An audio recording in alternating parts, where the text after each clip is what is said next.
라스트 빅딜 함께 하시죠. 오늘 시장 안에서 주목해 봤던 종목들 체크해 보고요. 종가 매수 여부 확인하겠습니다. 네, 오늘은 윤여민 타이탄 파트너스 이사 이주호 SP인베스트 본부장과 함께하겠습니다. 어서 오십시오. 네, 안녕하세요. 안녕하십니까. 네. 자, 반도체 종목들 오늘 시장 안에서 버텨주고 있습니다. 미국발 훈풍 속에서 상승세 확인이 되고 있는데요. 이 가운데 ISC, 이 종목 코스닥 소부장 기업 최초로 밸류업 또 계획을 발표를 했습니다. 이 종목에 대한 두 분의 의견 들어볼게요. 두 분 모두 종가 매수 의견 주셨습니다. 이주호 본부장님 이야기부터 들어볼까요? 네, 아까 말씀하신 것처럼 그 코스닥에 상장돼 있는 반도체 소부장 기업 중에서 최초로 밸류업에 대한 내용을 발표를 한 기업이고요. 특히나 이 ISC 같은 경우는 SKC에 피인수되면서 사실 SK 하이닉스와 밀접적으로 연관이 되어 있다라고 보셔도 될 것 같습니다. 그렇기 때문에 앞으로 HBM뿐만이 아니라 이런 시스템 반도체에 관련된 테스트 소켓 관련해서 계속 사업을 확장할 계획을 가지고 있습니다. 그래서 사실 이 ISC가 처음에 HBM 관련주들 랠리 나올 때 거의 1세대 HBM 관련주로 불렸었어요. 그래서 원래 지금 보시면은 23년도 5월 달에 한미반도체랑 출발하면서 같이 움직였었거든요. 네. 근데 지금 11만 6,900원이라는 고점을 터치한 이후에 굉장히 지금 가격적으로 조정을 많이 받았습니다. 뭐 절반 이상, 50% 이상 조정을 받은 다음에 사실 실적에 대한 부분들이 모멘텀이 굉장히 부족했기 때문에 조정을 받았었고 그 이후에 지금 하방 경직성을 확보를 하고 최근에 좀 반등이 나오고 있는 상황. 그렇기 때문에 만약에 이제 내년부터 본격적으로 이런 그런 시스템 반도체에 관련된 테스트 소켓 관련 쪽으로 지금 북미향에 대한 매출이 가속화된다고 한다면 지금보다는 훨씬 좋아질 것이고 사실 실적 모멘텀만 봤을 때는 내년에는 더 괜찮아질 저는 기업이라고 생각을 하고 있고 결국에는 이 실리콘 러버 방식의 테스트 소켓을 ISC가 하고 있는데 이 부분이 과연 이제 북미 쪽에서 얼마나 좀 수요가 생기냐 이 부분이 내년에 주가 방향을 좀 가를 것이라고 생각을 합니다. 그렇기 때문에 오늘 어제 이제 미국 빅테크 기업들 주가 상승 나오면서 오늘 반도체 종목군도 움직였는데 네. 그 중에서도 오늘 강하게 움직였거든요. 그렇기 때문에 오늘 뭐 거래량도 어느 정도 나왔고 사실 이런 흐름에서 최근에 좀 급락이 나온 부분도 있기 때문에 다시 한번 반등을 한번 노려볼 수 있지 않을까 저는 그렇게 생각하기 때문에 종가면서 괜찮다는 말씀 드려보겠습니다. 네, 실적 모멘텀 전망이 좋다라고 말씀을 해주셨는데 이거 하나만 좀 추가적으로 여쭤볼게요. 지금 밸류업이라는 글자가 나오지 않았습니까? 네.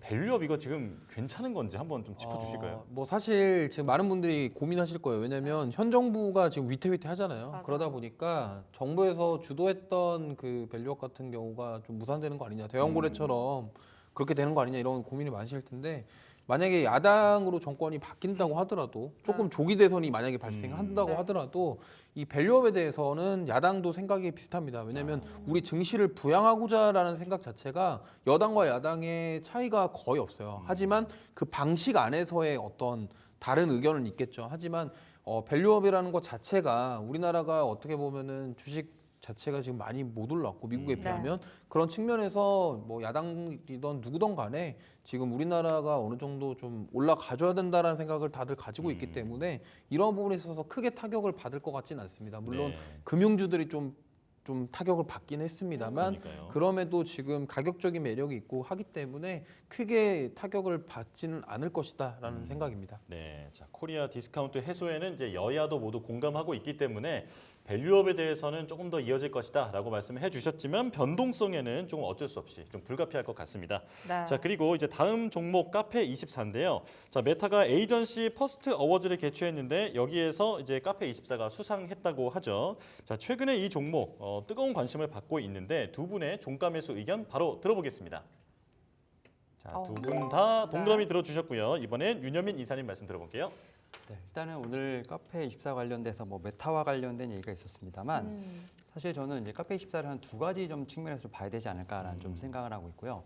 첫 번째로는 이제 뭐 AI 소프트웨어 쪽 관련돼서 사실은 이제 카페24와 관련된 부분들이 좀 같이 움직였다라고 좀 말씀드릴 수 있을 것 같고요. 네.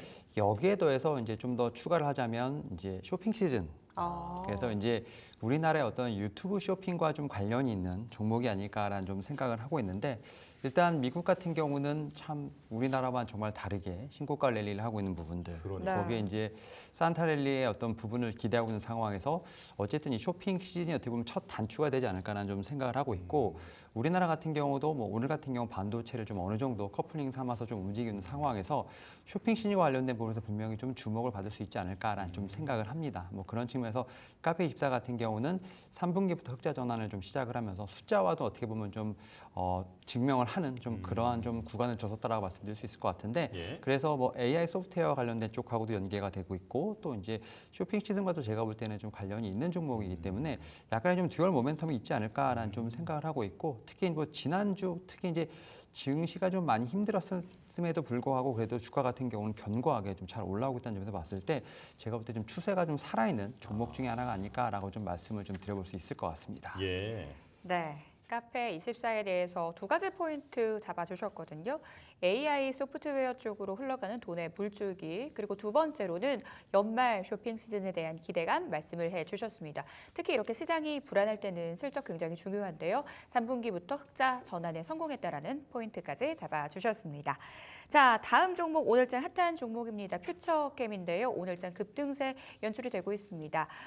전립선암 치료제 임상 이상 결과를 발표를 앞두고 있다라는 뉴스 전해지고 있는데요. 이 종목에 대한 두 분의 의견 들어보겠습니다. 엇갈렸네요. 일단은 이번에는 윤여민 이사님 의견부터 좀 들어볼게요. 네, 일단은 오늘 어떻게 보면 좀 증권가 리포트 혹은 네. 뭐 여러 가지 좀 기대감으로 좀 반등을 좀 하고 있습니다만 사실 저는 이제 제약바이오 섹터에 대한 상당히 좀 긍정적인 시각을 갖고 있는 사람 중에 하나인데 사실은 이제 제약바이오 섹터 같은 경우는 성장주의 하나의 축이라고 볼 수 있는 상황이라 말씀드릴 수 있을 것 같고요. 어떻게 보면 뭐 트럼프 트레이드 같은 지금 최근에 좀 어떻게 보면 가장 키워드가 되는 어떤 그러한 제가 볼 때는 섹터보다는 오히려 이제 금리에 좀 더 민감하게 좀 작용하는 좀 섹터라 볼 수 있을 것 같은데 미국의 10년물 국채 금리 같은 경우는 트럼프 당선 이후에 그래도 많이 떨어지고 있다라고 말씀드릴 수 있을 것 같고 그러한 측면에서 저는 성장주 쪽의 지금 제약바이오 섹터 같은 경우가 이러한 수혜를 좀 분명히 받아야 되는 상황이라고 좀 말씀드릴 수 있을 것 같습니다. 다만 이제 시장이 우리나라 시장 같은 경우는 조금 안타깝게 좀 여러 가지 이슈들로 해서 좀 움직이지 못하고 있습니다만 네. 특히 오늘 그리고 이제 어제를 건너뛴 그제 같은 경우 시장이 반등할 때마다 어쨌든 제약바이오 섹터로 수급이 좀 들어가면서 어쨌든 시장이 조금 조정이 나오기 전에 어떤 대장주의 유형을 조금 찾아가는 모습이 좀 나오는 상황이기 때문에 저는 대장주 안에서 좀 옥석가리가 필요하지 않을까라는 좀 생각을 하고 있고요. 그러한 측면에서 오늘 뭐 퓨처캠 같은 경우 좀 방사선 의약품 관련된 쪽에서 좀 모멘텀이 나왔습니다만 오히려 이런 것 같은 경우는 좀 추세를 돌리는 어떻게 보면 하나의 봉이 되지 않을까라는 생각을 하고 있고 저는 뭐 섹터 전체가 움직이게 된다면 퓨처캠 같은 경우도 같이 움직일 수 있는 어떤 그러한 종목이 아닐까라는 좀 생각을 하면서 오를 좀 드려보도록 하겠습니다. 예. 시장 반등세마다 바이오가 가장 탄력적으로 움직이는 모습들 퓨처캠 조가 매수 의견 들어봤습니다. 제 기억이 맞다면 일전에 퓨처캠이 나왔을 때 이조 본부장님께서 매수 의견을 주셨던 게 예전에는 기억이 나는데 시각의 변화의 이유 궁금하거든요. 네, 뭐 일단은 아까 말씀하신 것처럼 금리에 대한 측면에서는 저도 바이오 되게 긍정적으로 네. 생각하고 있는데 그때 아마 좀 상당히 좀 기간이 좀 된 것 맞아요. 같은데 그때는 추세 자체가 이렇게 올라가는 상황이었고 음. 지금은 올라가다가 완전히 한번 꺾였어요. 무너졌다가 지금 리바운드가 나오는 상황인데 네. 지금 제가 X를 드린 이유는 사실 이제 지금 불과 몇 개월 만에 바이오 섹터의 분위기가 완전히 지금 바뀌고 있는 게 뭐냐면 네. 결국에는 금리보다 지금 바이오 기업이 돈을 벌 수 있냐 없냐로 더 많이 포커싱이 되고 있습니다. 그래서 특히나 알테오젠 같은 경우도 그런 마일스톤에 대한 부분들을 지급했음에도 불구하고 지금 뭐 최근에 반등이 나오긴 했지만 네. 그 전에 어떠한 그런 약간 확정되지 않은 사항에 되게 강한 차익 매도세가 나왔잖아요. 그러다 보니까 뭐 펩트론이나 알테오젠 같은 경우도 지금 반등이 어느 정도 나오고 있습니다만 결국에는 뭐냐면 그런 플랫폼을 가지고 있는 기업들, 그러니까 네. 돈을 얼마나 벌 수 있냐. 그러니까 바로 지금 당장 이러한 것들이 돈으로 어떻게 연결되냐에 저는 초점을 맞춰야 될 것 같습니다. 그렇기 때문에 뭐 사실은 이렇습니다. 뭐 생물보안법이라던가 이런 것들, 뭐 약가인화 정책 이런 것들 다 포함해 보면 결국엔 바이오시밀러라던가 CDMO 쪽이 저는 오히려 더 먼저 움직일 가능성이 높다고 생각을 하고 있고요. 지금 신약에 대한 기대감 그리고 뭐 이상을 뭐 했다고 끝나는 게 아니라 3상도 남아 있고 네. 아직 갈 길이 멀거든요. 그러면은 과연 이제 신약이라던가 이러한 그런 기대감으로 지금 올라갔다가 아무리 조정이 나왔다고 하더라도 여기서 또 다른 변수를 만날 수가 있습니다. 그렇기 때문에 저는 바이오를 좀 본다고 한다면 지금 물론 신약 모멘텀이 있는 기업들도 당연히 앞으로 성장이라던가 이런 것들을 기대감에 투자해 볼 수 있겠지만 결국에는 지금 앞으로 금리 인하도 중요하겠지만 바이오도 이제 완전히 색깔이 바뀌었기 때문에 네. 돈을 얼마나 잘 벌 수 있는지에 좀 포커싱을 맞춰서 접근을 해보시는 게 좋다라는 측면에서 저는 X 의견 드렸습니다. 네, 자 제약바이오가 성장주의 한 축으로서 금리 인하의 어떤 수혜를 받을 수 있는 종목인 것에 대해서는 두 분 다 동의를 하시지만 네. 지금 이주호 본부장님께서는 바이오시밀러나 CDMO처럼 당장 돈을 벌 수 있는 그런 쪽에 좀 추세가 살아있는 게 아니냐라고 말씀을 해주셨습니다. 자 이제 다음 종목 볼게요. NC소프트인데 지금 신작 실망감에 주가가 급락하고 있습니다. 자 신작 일정과 흥행도가 게임주에게는 가장 중요할 텐데 지금 이 부분에서 시장이 좀 실망하고 있는 것 같은데요. 자 두 분의 의견 들어보겠습니다. X. 자 두 분 다 X 들어주셨네요. 자 그러면 이사님 말씀 들어볼게요. 네, 사실은 게임 섹터가 최근에 네. 좀 시장이 흔들릴 때 좀 강했던 섹터 중에 하나입니다. 바로 이제 지금 어쨌든 트럼프 트레이드와 관련된 부분에서 특히 뭐 시장의 조정이 나왔을 때 어떻게 보면 제조업 중심으로 해서 어쨌든 이 섹터들의 조정이 나왔기 때문에 오히려 IP를 통해서 특히 이제 어떤 경기와 무관한 섹터들에 대한 수급이 들어가는 상황에서 게임 섹터가 그중에 한 축으로 담당을 하면서 수급이 좀 들어왔습니다만 사실 오늘 같은 경우 제가 볼 때는 신작에 대한 기대감이 좀 실망감으로 바뀌면서 이렇게 낙폭을 좀 크게 키웠다는 점, 제가 볼 때는 좀 추세가 완벽하게 좀 꺾였다라고 볼 수 있을 것 같은데 저는 게임 섹터에 대한 부분에서 좀 말씀을 드리면 뭐 이렇게 하루 정도 어떻게 보면 추세가 이탈했다고 해서 완벽하게 뭐 게임 섹터로서 수급이 이탈했다라고 보지는 않습니다. 네. 다만 시장 자체가 너무나 좀 불안정한 상황이고 어떻게 보면은 지금 빠르게 좀 테마성으로 지금 종목들로 지금 수급이 들어간 상황에서 다시 이런 종목들 같은 경우가 추세를 전환하기까지는 시간이 좀 많이 걸리지 않을까라는 좀 그런 우려감이 좀 있다라고 좀 말씀을 드려야 될 것 같습니다. 이에 따라서 오히려 최근에 어떻게 보면 한 일주일 정도 상승했던 부분을 하루에 지금 반납한 상황이기 때문에 이러한 부분에서 좀 추세를 좀 돌리는데 조금은 좀 단기 바닥에 대한 지지 시간이 좀 필요하지 않을까라는 생각에서 저는 X를 좀 드렸다는 점. 다만 뭐 게임 섹터가 뭐 완벽하게 꺾였다라고 좀 말씀을 드릴 수는 없을 것 같고 예. 네. 시장의 좀 분위기에 좀 더 편승하는 어떤 그런 X를 드렸다라고 말씀드릴 수 있을 것 같습니다. 예, 지금 이 엄혹한 환경에서는 한 번 꺾인 추세가 다시 정상화하는 데까지는 시간이 좀 더 걸릴 것 같다 이렇게 말씀을 해주셨고요. 자 이주호 본부장님 말씀 들어보겠습니다. 네, 저도 비슷한 의견인데 게임 섹터 자체에 대해서 좀 뭐 안 좋다 이게 아니라 네. 이거는 지금 NC소프트 개별적인 이슈로 좀 급락이 나왔다고 생각을 해요. 그러다 보니까 NC소프트의 급락이 지금 다른 게임주들까지도 영향을 주면서 전반적으로 오늘 하락세가 나왔는데 저는 일단 NC소프트의 가장 큰 문제는 BM 구조인 것 같아요. 결국에는 비즈니스 모델 자체가 네. 확률형 게임 판매가 가장 큰데 지금 리니지부터 시작해서 이 방식을 버리질 못하고 있습니다. 네. 그렇다고 한다면 지금 NC소프트에서 지금 새로 출시한 이 게임이 결국에는 리니지 IP를 토대로 해서 좀 만든 게임이거든요. 네. 그러면 과연 이제 뭐 플레이어들뿐만이 아니라 투자자들 입장에서 과연 기존 리니지 시리즈와 뭐가 다른 거냐? 이 과금 구조가 바뀌지 않고 그러면 뭐가 다른 건데 이거에 대한 실망감이 지금 나왔다 이렇게 보시면 돼요. 최근에 NC소프트가 출시했던 게임 중에 뭐 여러 가지 있습니다. 네. 근데 그런 것들이 다 결국에는 처음에는 좀 흥행하는 듯 했으나 이게 과금 구조 이게 문제인 건지 네. 지금 글로벌적으로 봤을 때 이 부분이 이제 안 통한다라고 계속 보여주고 있거든요. 유저 반발이 좀 심하잖아요. 네, 그래서 맞아요. 인플루언서들의 반발이 되게 심해요. 음. 특히나 스론 오브 더 리버티도 그렇고 네. 블레이드 앤 소울도 그랬고 지금 계속적으로 과금에 대한 이슈 때문에 인플루언서들의 반응이 너무 안 좋거든요. 근데 이거를 외국인들 입장에서 봤을 때도 네. 저도 그렇거든요. 저도 뭐 해외 게임을 하다 보면 일단 뭐 잘 모르지만 자막을 보더라도 해외 리뷰도 봐요. 외국 게임들. 그러면은 예. 그 사람들이 어떻게 하는지 이런 걸 다 체크를 하고서 한단 말이에요. 그럼 마찬가지입니다. 우리나라 게임도 해외 글로벌 출시를 할 때 그런 해외 유저들도 우리나라 게임을 볼 거란 말이죠.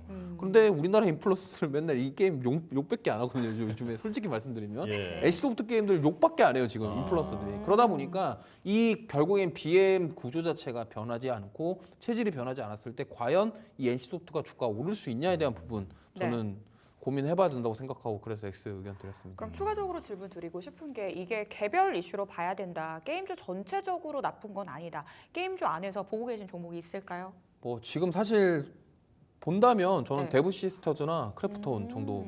데브시스터즈 같은 경우는 네. 지금 12월 11일 날 인도에 쿠키런 런칭 정식 서비스가 진행이 됩니다. 네. 근데 거기 퍼블리싱을 크래프톤이 하거든요. 어. 근데 크래프톤은 이미 배틀그라운드 모바일을 통해서 인도에서 뭔가 맛을 봤어요. 뭐 노이즈가 좀 있긴 했습니다만 네. 결국에는 그 흥행에 대한 그리고 인도 유저들에 대한 니즈가 알기 때문에 그래서 이번에 만약에 쿠키런이 인도에서 성공을 한다고 하면 저는 데브시스터즈 한번 강하게 치고 올라오지 않을까 네. 이렇게 생각하고 있습니다. 알겠습니다. 게임주 내에서 볼만한 종목들 선별해 주셨으니까요. 참고해 보시기 바라겠습니다. 자, LS 일렉트릭 이 종목 보도록 하겠습니다. 변압기 생산 능력을 4배 확대하면서 실적에 대한 기대감도 높아지고 있습니다. 자, 이 종목에 대한 두 분의 의견 들어볼게요. 두 분 모두 종가매수 의견 주셨습니다.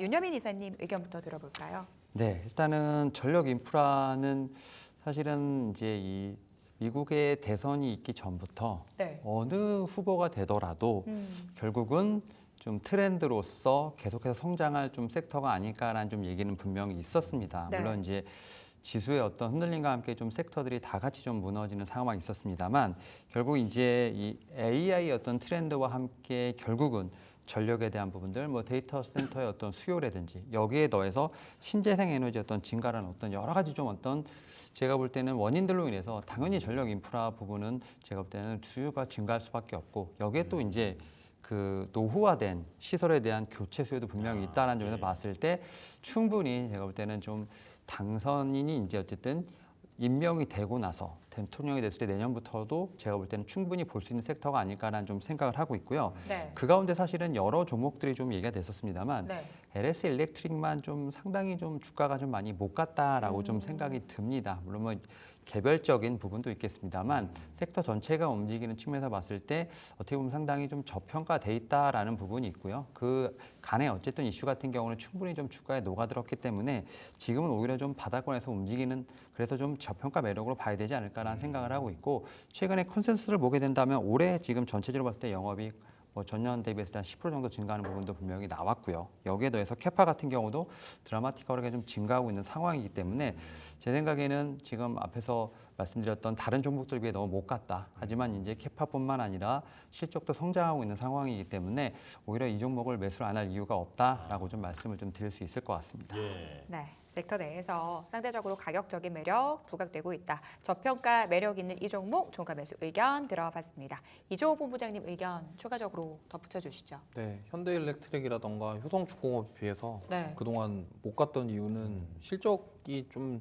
그들보다는 좀 안 좋았습니다. 그렇기 때문에 좀 주가가 올라가지 못하고 빠졌고 전력기기 쪽은 사실 최근에 시장이 안 좋았음에도 불구하고 주가 방어가 진짜 잘 되는 섹터 중에 하나입니다. 근데 일단 LS 일렉트릭 같은 경우는 지금 최근에 5,610억 규모의 지금 동해안에서 서울권, 수도권으로 들어오는 이제 변환용 변압기 수주를 했고 네. 이쪽을 지금 전량 공급을 합니다. 근데 지금 보시면은 동해안에서 수도권으로 지금 이 전력망에 대한 부분들이 진행이 되는 이유 중에 하나가 보통 경기도에 하이닉스랑 삼성전자 공장이 다 있어요. 네. 용인, 이천, 평택. 네. 그러면은 지금 보면은 동해안에서 이거를 왜 가져와야 되냐? 우리나라 지형 구조상 네.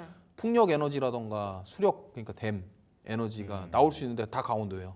그럼 거기서 지금 이 전력망 구축을 해야 나중에 삼성전자랑 하이닉스 같은 데서 이제 공장을 좀 많이 가동하고 공급량을 늘릴 때 전력을 공급해 줄 수 있다는 측면에서 지금 선제적으로 대응되는 것이고 이건 정부에서 어떻게 보면은 이거는 인프라 구축에 대한 부분을 진행하는 부분이기 때문에 저는 이 부분이 굉장히 좀 의미가 있다고 생각하고 있고 왜 LS 일렉트릭일까를 생각을 한다면 네. 사실 우리나라 배전 솔루션을 넘버원이라고 보시면 됩니다. 저는 배전 쪽 배전반 시스템 관련돼서는 LS 일렉트릭이 굉장히 강점을 많기 때문에 이 부분이 부각을 받아서 지금 우리나라 이런 수주뿐만이 아니라 앞으로 북미 쪽으로도 계속적으로 뭔가 늘려나간다고 한다면 저는 올해 좀 이런 부진했던 게 내년에는 조금 더 나아지지 않을까 이렇게 생각을 하고 있어서 종가 매수 의견 드렸습니다. 네. 국내 수주뿐 아니라 북미양 수주 모멘텀 기대해 볼 수 있겠다. 올해보다 내년 더 나은 흐름 기대된다면서 이 종목 종가 매수 의견 들어봤습니다. 저희는 마감 시보 듣고 돌아오겠습니다.